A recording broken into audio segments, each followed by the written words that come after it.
네,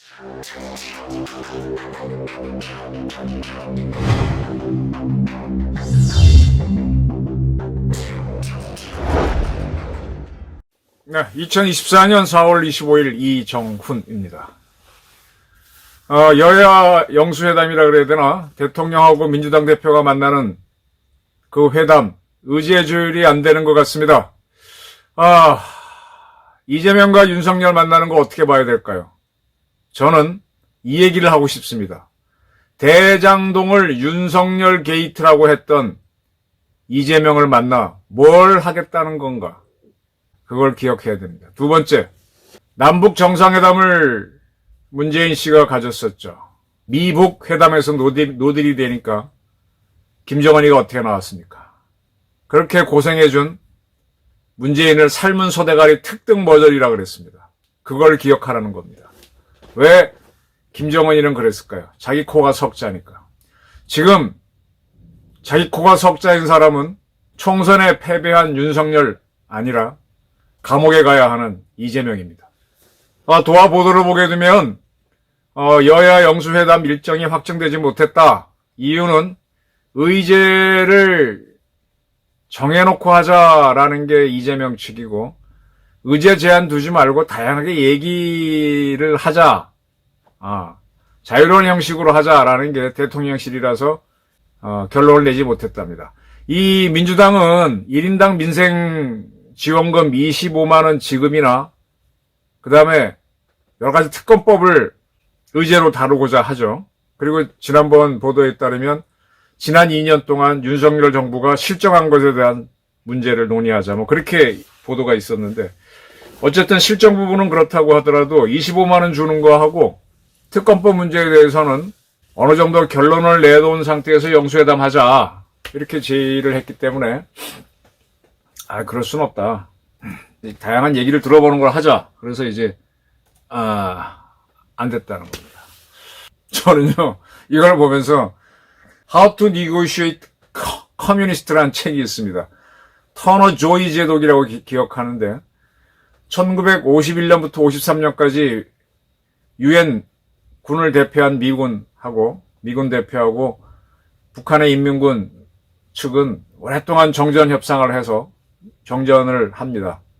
그때 북한 측이 어떻게 협상을 하느냐, 그리고 의제를 어떻게 정하려고 하느냐, 그걸 그 협상 대표단 중에 일원이었던 미 해군 터너 조이 제독이 지켜보고 공산주의자들은 어떻게 협상하는가 이렇게 책을 냈습니다. 그자들하고는 합리적으로 이야기하면 안 되고 힘으로 밀어붙여야 된다. 그런 내용이었던 걸로 기억해요.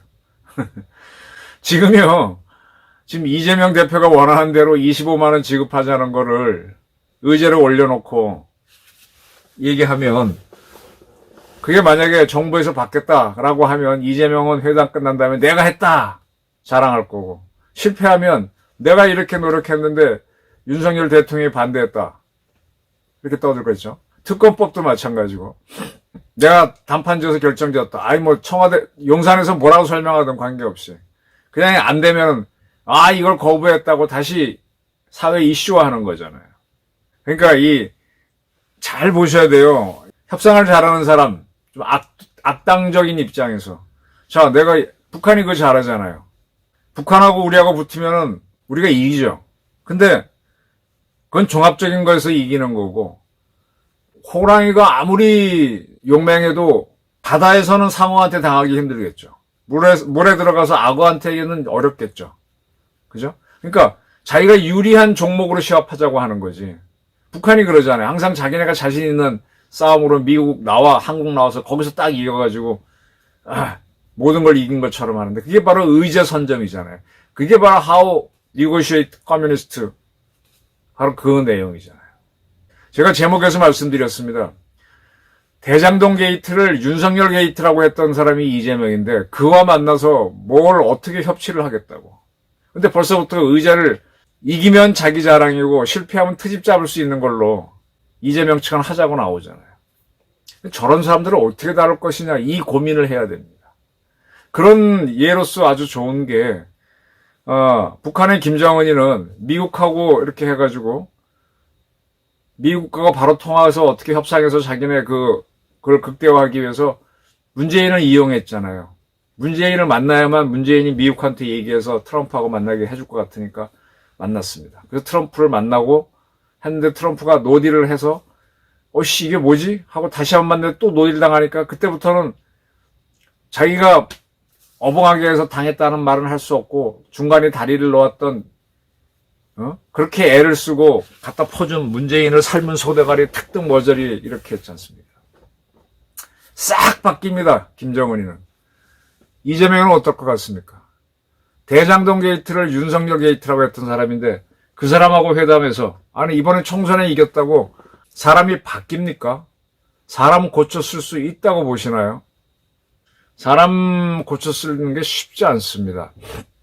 지금 이재명이라는 사람은요.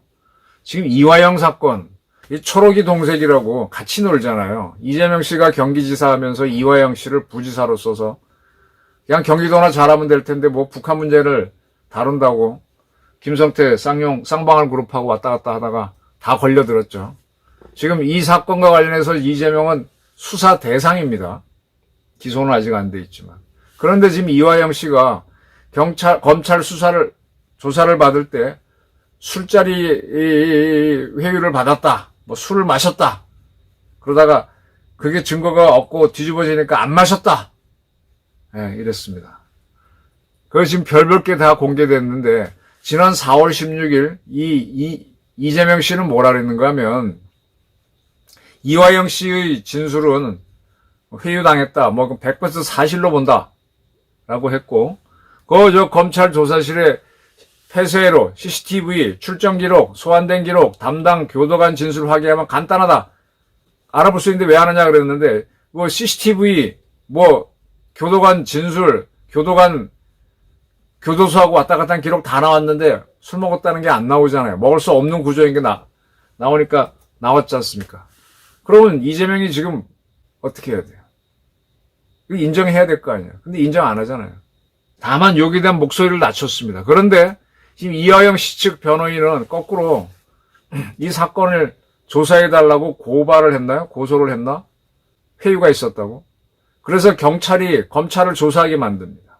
예, 뭔가 하나 건수 생기면 얽고 설고 해서 계속 초록의 동성이니까 이재명도 그렇게 하겠죠. 어떻게 보면 이번 총선도 사실은 이재명 계열 민주당이 참패해야 되는 건데 이리 얽고 저리 얽고 이리 얽고 저리 얽고 그리고 국민들한테 알랑알랑거리는 말 윤석열 대통령은 우리를 위해 주권자인 국민을 위해 봉사하도록 뽑아놓은 하인인데 그가 왜 주인 행세하느냐 뭐 어쩌 이런 거 해갖고 물가 오른 거 뭐 떠들고 해서 대파 흔들고 해가지고 운 좋게 이긴 거잖아요. 그걸 가지고 이제 완전히 자기가 유죄 확정 대법원 나오기 전에 대통령 돼보려고 지금 이러는 거 아닙니까?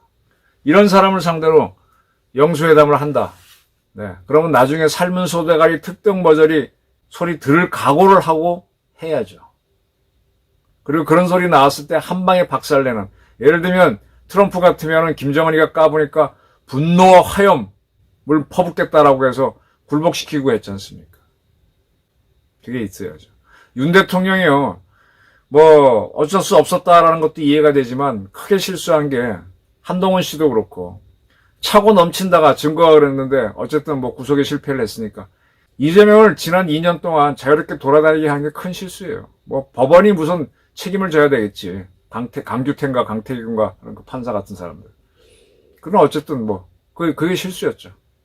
그러니까 이게 다 튀어나와가지고 판도라의 상자처럼 다 튀어나와가지고 이렇게 세상을 어지럽히고 있습니다. 그들은 다 무죄인 것처럼 근데 그런 사람을 지금 만나야 하는 처지로 몰렸습니다. 근데 의제까지도 자기들이 유리한 걸로 끌고 가겠다고 하는데 여기에 질질 끌려가면은 그거는 정말 지난 총선 지는 게 당연해 하는 꼴 보니 참 수가 났다 이렇게 볼 수밖에 없는데 어쨌든 현재는 결렬이란 보도가 나오고 있네요.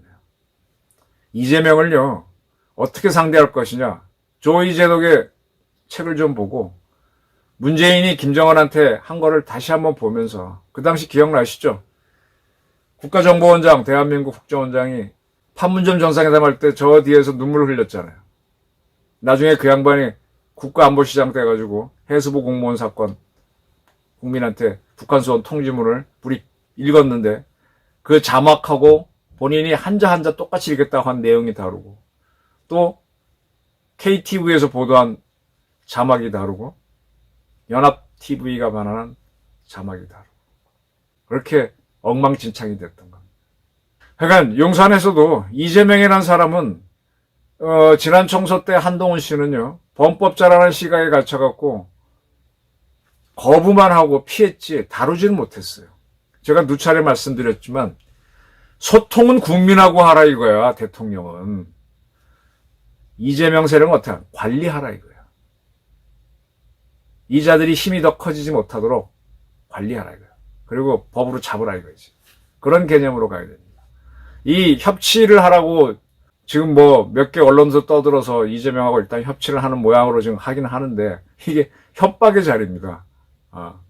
협박을 안 당하고 거꾸로 이재명을 겁을 줘서 잡아야 되는데 그죠? 그러니까 좀 이렇게 순진하게 대하지 말고 한동훈이 총선에 진 것만으로도 충분한데 또 질 수는 없지 않습니까? 범법자들 지금 이재명을 신받기 위해서 조국 혁신당 대표하고 오늘 저녁 먹을 거예요. 그러고 있습니다. 이 판도라의 상자가 열려서 막 골치 아픈 것들이 다 튀어나왔어요. 그 골치 아픈 걸 다 잡아드리려면은 노력을 해야 되는데 될 수 있을 거야 하는 희망, 비전을 갖고 나가야죠. 이제 판도라 상자에서 마지막에 나온 게 희망이잖아요. 호프. 근데 호프라는 게 쉽게 이루어지지 않잖아요. 그래서 희망 고문이지 않습니까? 지금 우리는 이런 희망을 갖고 가야 되는데 희망을 꺼트리는 그런 실수를 용산에 새로 구성된 정무수석하고 비서실장이 하지 않기를 바라는 바입니다. 감사합니다.